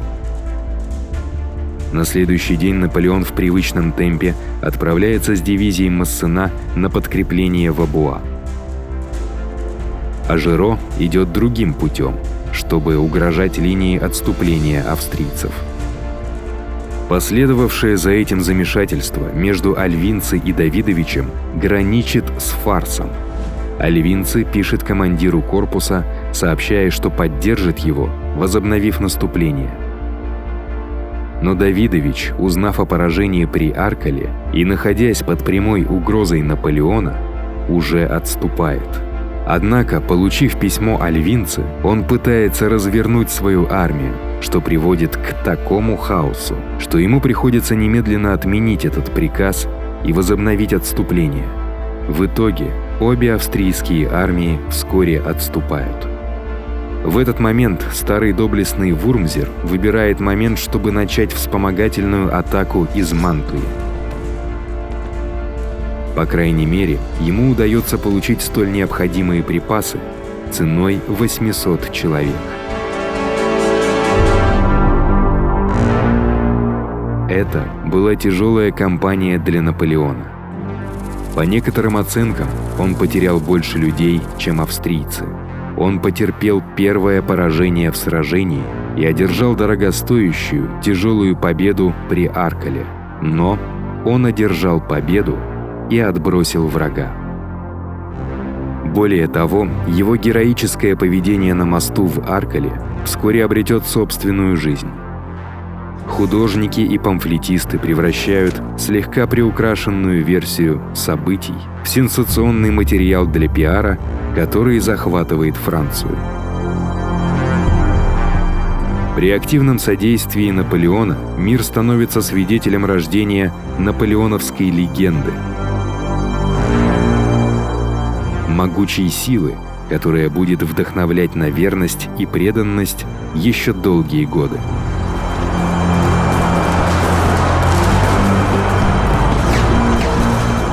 Пока что обе армии располагаются на зимовку, поскольку декабрь принес в Северную Италию лютый холод и обильный снег. В Мантуе австрийский гарнизон находится на пределе своих сил. Надвигается голод. Но Вурмзер намерен держаться до последнего. У австрийцев будет последний шанс спасти город. Последнее наступление, которое решит исход войны в Италии.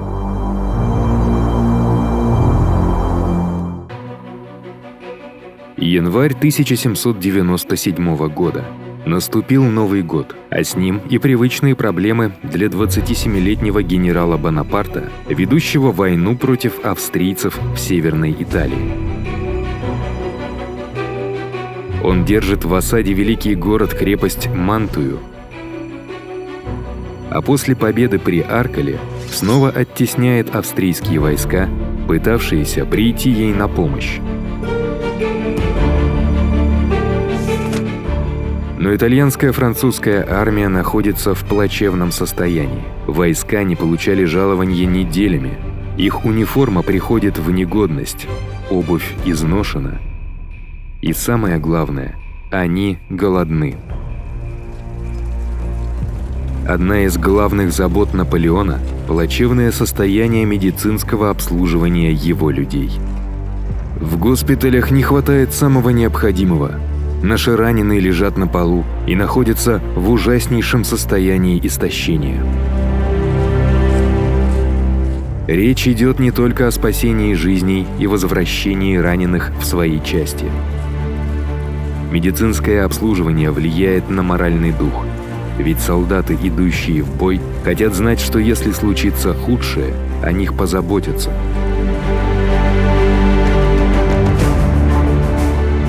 Гораздо хуже обстоят дела у австрийского гарнизона Мантуи, которым командует фельдмаршал Вурмзер.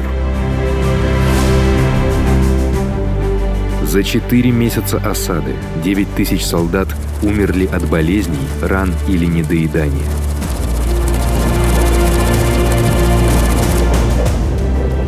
Выжившие живут на конине. гражданские на крысах и собаках. Даже эти жалкие пайки закончатся к 27 января, всего через несколько недель. Время идет. Австрийцы должны освободить Мантую к этому сроку, иначе город будет потерян, а вместе с ним проиграна и война в Италии.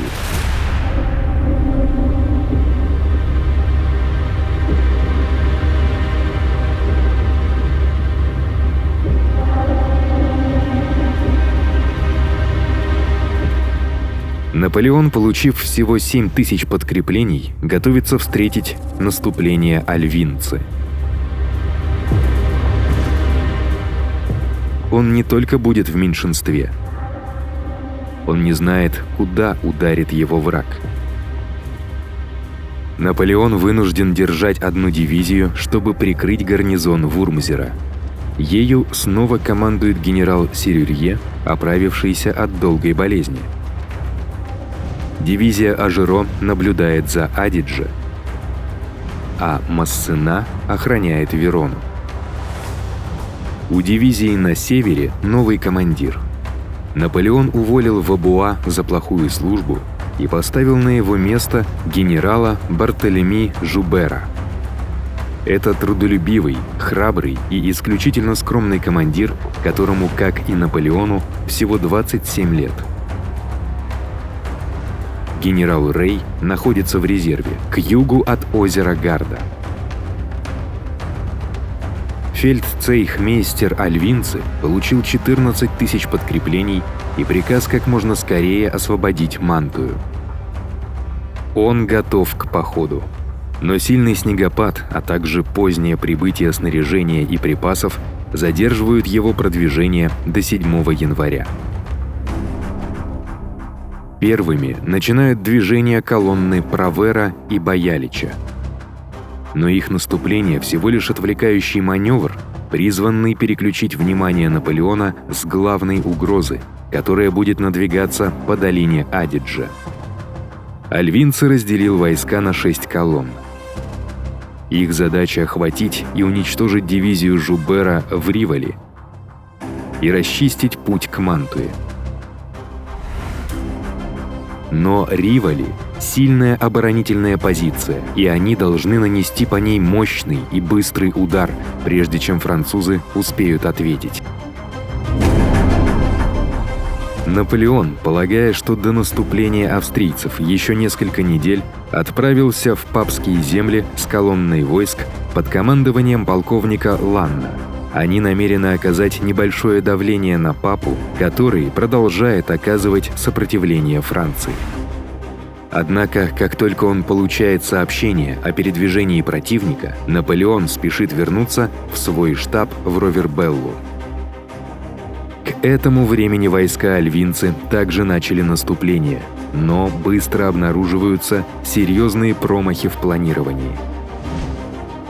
Первая колонна Лузиньяна, находящаяся на правом фланге наступления, получила приказ пересечь склоны Монте-Бальдо и атаковать Жубера с тыла. Вскоре становится ясно, что эти приказы дико оптимистичны. Их придумали штабные офицеры, не видевшие местности. Высота пика Монте-Бальдо составляет более 2 километров. Ее склоны покрыты глубоким снегом и льдом.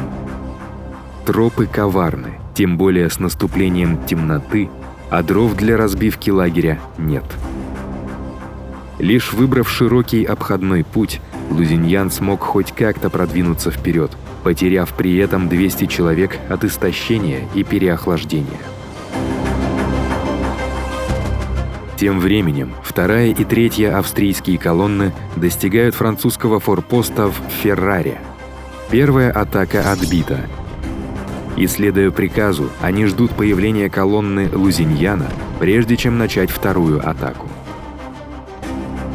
Однако колонны Лузиньяна пока не видно. План альвинцы был основан на быстрых и решительных действиях. Однако всего через 48 часов он провалился.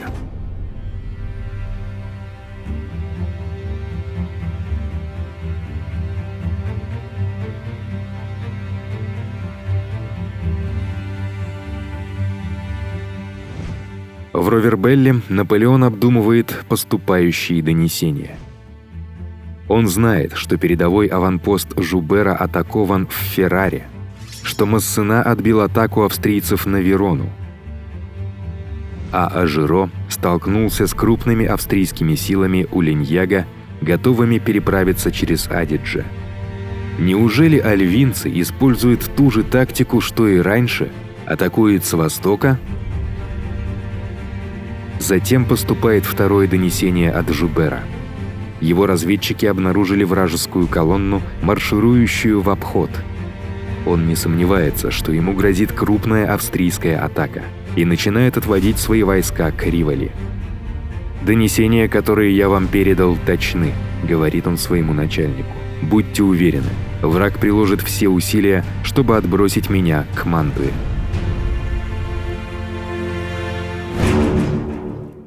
«План противника раскрыт», — объявляет Наполеон и отдает шквал приказов. Массена должен немедленно выступить в поход на подкрепление Жубера. Ажиро должен отправить ему кавалерию и пушки, в то время как остальная часть его дивизии будет следить за Провером. Рей должен двигаться к Кастельнуово. Серюрье должен быть в состоянии повышенной готовности к попытке прорыва гарнизона Мантуи, а Жуберу, самому молодому и неопытному из командиров наполеоновских дивизий, приказано любой ценой удержать Риволи, уверяя, что помощь уже на подходе.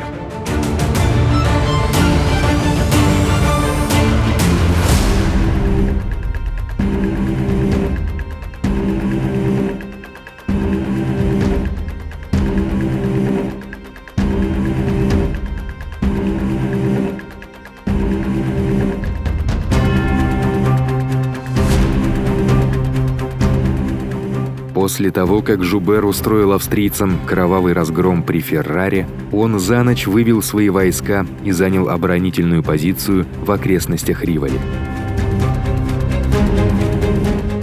Наполеон прибывает около полуночи и сразу же отправляется вместе с Жубером на осмотр позиций противника. Погода прояснилась, а лунный свет был превосходным. Я поднимался на различные высоты и наблюдал за линиями вражеских огней. Они заняли территорию между рекой Адидже и озером Гарда, и обстановка располагала к действию. Можно было легко различить 5 лагерей, в каждом из которых находились колонны. До прибытия подкреплений у Наполеона имеется только дивизия Жубера – 10 тысяч человек, чтобы сдержать 24 тысячи австрийцев. Но альвинцы помогают уравнять шансы, приказав первой колонне Лузиньяна совершить широкий фланговый марш, чтобы отрезать французскую линию отступления. Наполеон решает, что главную дорогу на Риволи, проходящую через крутое ущелье, известное как Пантара, может удержать один полк, поддерживаемый окопавшимися пушками. Таким образом, шансы 9 тысяч против 12 тысяч в центре становятся более реальными. Но Наполеон хочет выдвинуть свою оборонительную линию, чтобы удержать холмы, очерчивающие край плато Риволи. В 4 утра бригада легкой пехоты генерала Виаля движется вперед сквозь тьму. Они оттесняют австрийские аванпосты и берут часовню Сан-Марко. Слева за ними следует остальная часть дивизии Жубера. Но французы заходят слишком далеко. По всей линии начинаются стычки, а на высотах Сан-Марко разгораются тяжелые бои. Наполеон не хотел начинать сражение так рано, но бой разгорается. На рассвете австрийцы атакуют плато в полном составе. Вторая колонна Лептая обходит и разбивает французскую 85-ю полубригаду. 29-я легкая справа вынуждена отступить, и кажется, что французская линия рассыпается. Но 14-я справа от них упорно сражается. Это интенсивное пехотное сражение на пересеченной местности, виноградниках и обнесенных забором садах с внезапными атаками, поспешными отступлениями и контрударами. Когда австрийцы захватывают французскую батарею, офицер требует: «14-й, неужели вы позволите им взять наши пушки?» Его солдаты бросаются в атаку, сметая австрийцев, и возвращают батарею. К 9 часам утра прибывают войска Массена. Они занимают позицию слева от Жубера. Растянутая французская линия стабилизировалась. Но пока французам противостоит только половина из 6 колонн альвинцы. Одна за другой в бой вступают остальные. 6-я колонна Вукасовича находится на дальнем берегу реки Адиджи, но ее орудия вносят хаос в ряды французских войск, удерживающих Пантары. Под прикрытием этого огня 5-я колонна Рейса пробирается по узкой дороге и в ожесточенном бою штурмует французские укрепления. Это продвижение угрожает окружением всему правому крылу французов. Начинается отступление. Мгновением позже выстрелы с юго-запада сообщают, что 1-я колонна Лузиньяна достигла Аффи и готова отрезать им путь к отступлению. Положение французов отчаянное. Они в меньшинстве, окружены и попали под сильную атаку. Штаб Наполеона с тревогой смотрит на своего командира, гадая, какое чудо может спасти армию сейчас.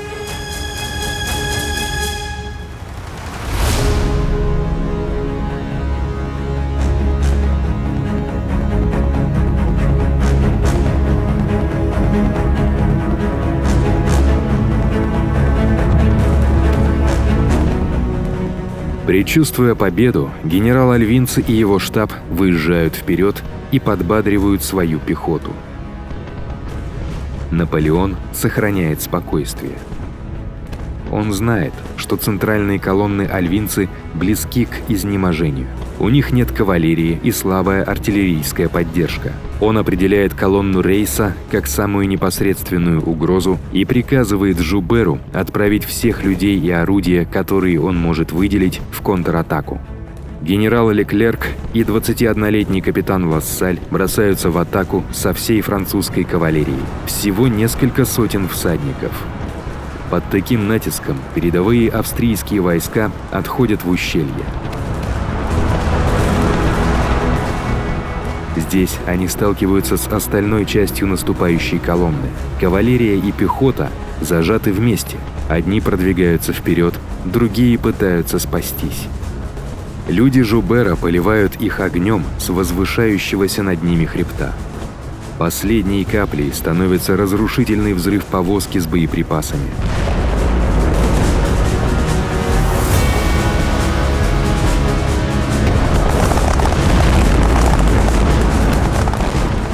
Моральный дух австрийцев сломлен.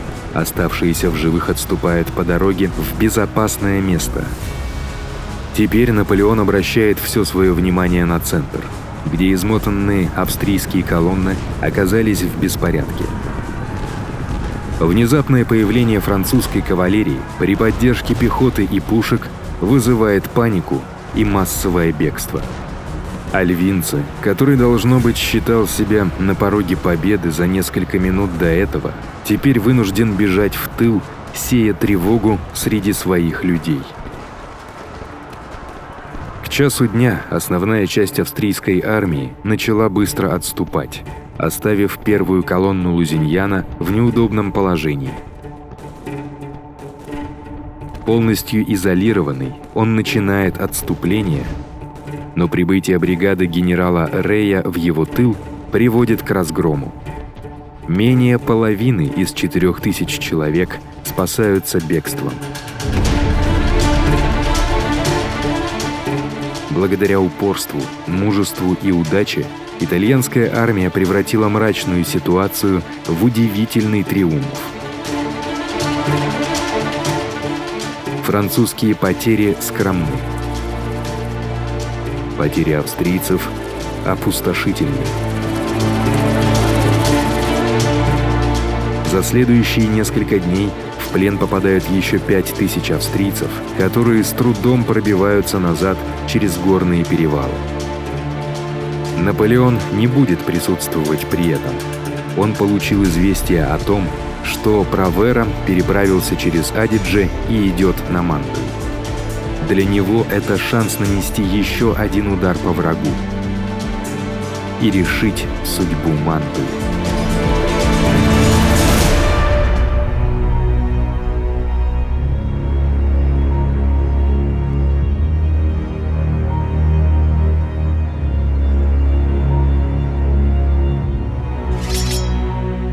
Оставив Жубера под командованием в Ривале с приказом возобновить атаку на рассвете, Наполеон мчится на юг с дивизией Массена.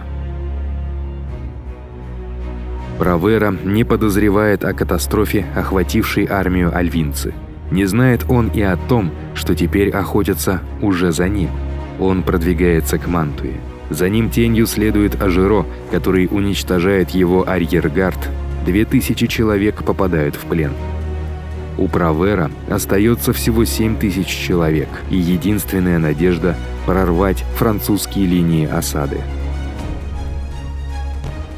Сначала он пытается атаковать Сан-Джорджо.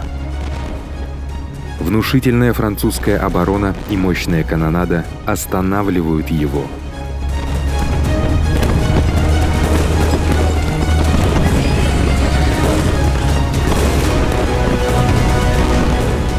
На следующий день он начинает скоординированную атаку с Вурмзером против французских войск у Ла-Фавориты.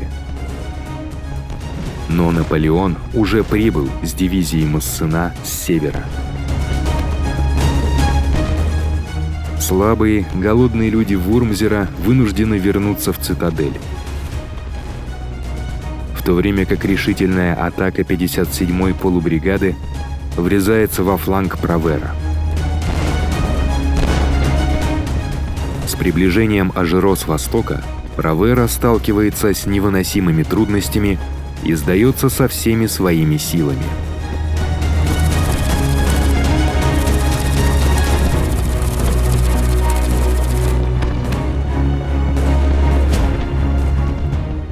Последняя надежда Вурмзера на спасение потерпела крах.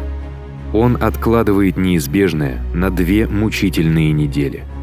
Исчерпав все запасы продовольствия, 2 февраля принимает условия капитуляции Мантуи. Он с эскортом возвращается в Австрию. Его 16 000 оставшихся солдат становятся пленниками. Австрийские потери в кампании достигают 44 000 человек. Спустя 8 месяцев осада Мантуи окончена. Победа, которую вскоре будут праздновать на улицах Парижа. Но формальную капитуляцию Австрии принимает не Наполеон, а генерал Серюрье. Его главнокомандующий уже отбыл, чтобы сразиться со своим следующим противником – Папой Римским.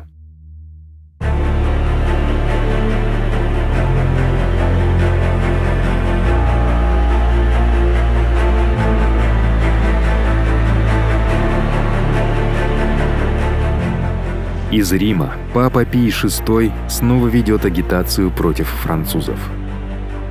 И вот Наполеон отправляется на юг с 9000 солдат, чтобы донести до него новые реалии положения дел в Италии.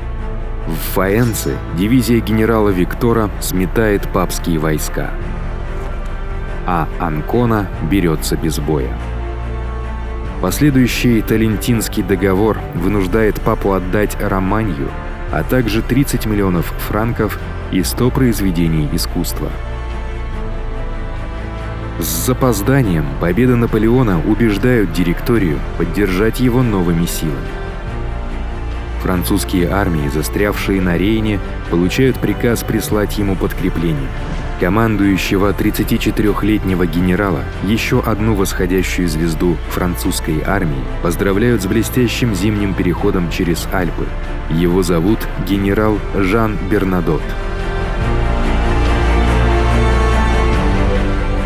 10 марта, имея под своим командованием 70 тысяч уверенных, опытных солдат, Наполеон переходит в наступление. Он поручает Жуберу вторгнуться в Тироль, Массена продвинуться вверх по долине Пьява, а сам ведет основную часть армии по самой прямой дороге на Вену. Враг рассеян и деморализован. Даже назначение нового командующего, родного брата императора эрцгерцога Карла, не способно восстановить боевой дух. Карл считается военным вундеркиндом, он на 2 года моложе Наполеона и разбил армии генерала Журдана и Моро в Германии. Но у него не хватает ни войск, ни времени. Он ведет затяжные бои у реки Тальяменто, но они заканчиваются катастрофой, когда Бернадот окружает и берет в плен 2000 австрийцев, 10 пушек и 8 штандартов. Французское преследование продолжается. Массена прикрывает северный фланг Наполеона. Он прибывает в Тарвис вовремя, чтобы преградить австрийцам путь к отступлению. За 3 дня боев французы берут еще 3000 пленных.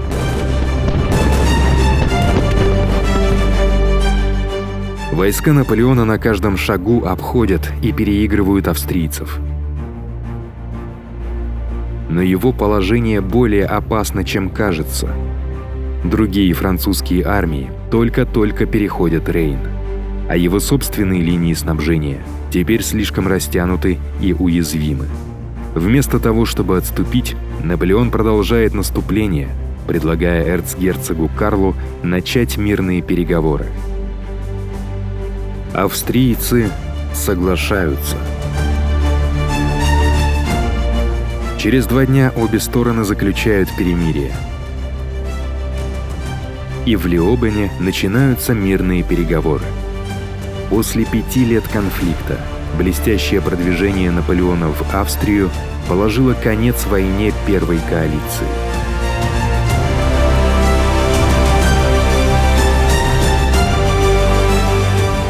Так закончилась первая кампания Наполеона, почти ровно через год после ее начала, в 600 километрах от берегов Средиземного моря.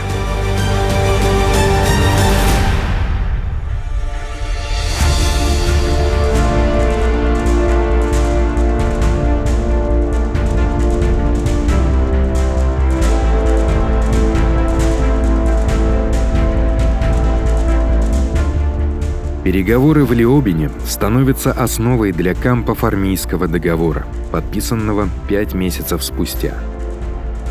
Австрийские Нидерланды, территория современной Бельгии, формально переходят к Франции. Венецианская республика, захваченная и подвергшаяся систематическому разграблению наполеоновскими войсками, делится между Францией и Австрией. Так закончилась 1200-летняя история Венецианской республики. Знаменитые лошади Святого Марка – одно из многочисленных сокровищ, отправленных в Лувр в Париж, чтобы присоединиться к его быстро пополняющейся итальянской коллекции. Французская часть Венеции присоединяется к другим итальянским клиентским государствам и образует новую Цезальпинскую республику. Автор ее конституции – Наполеон Бонапарт.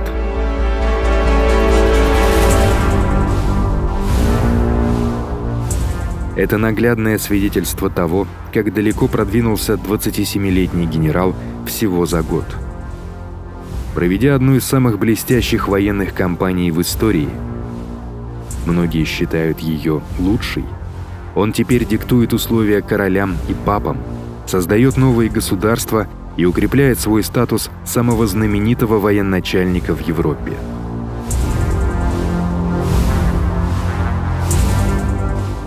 Всего этого он добился благодаря потрясающему уму, неустанному труду и вдохновляющему лидерству, благодаря которому ему удалось создать уникальную связь доверия со своими людьми. На этом пути ему также сопутствовала удача. Ему помогала группа блестящих офицеров, многие из которых будут с ним еще долгие годы. Ведь Наполеону еще предстоит совершить немало выдающихся дел. Его итальянская кампания — лишь первая глава в одной из самых удивительных жизней в истории.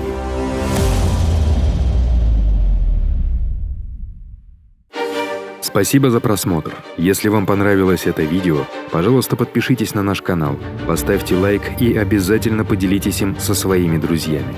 У нас есть телеграм-канал, группа ВКонтакте и Дзен. Ссылки будут в описании.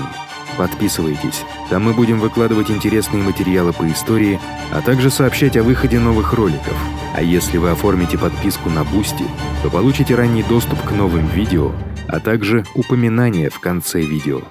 Отдельная благодарность Ивану Семкову.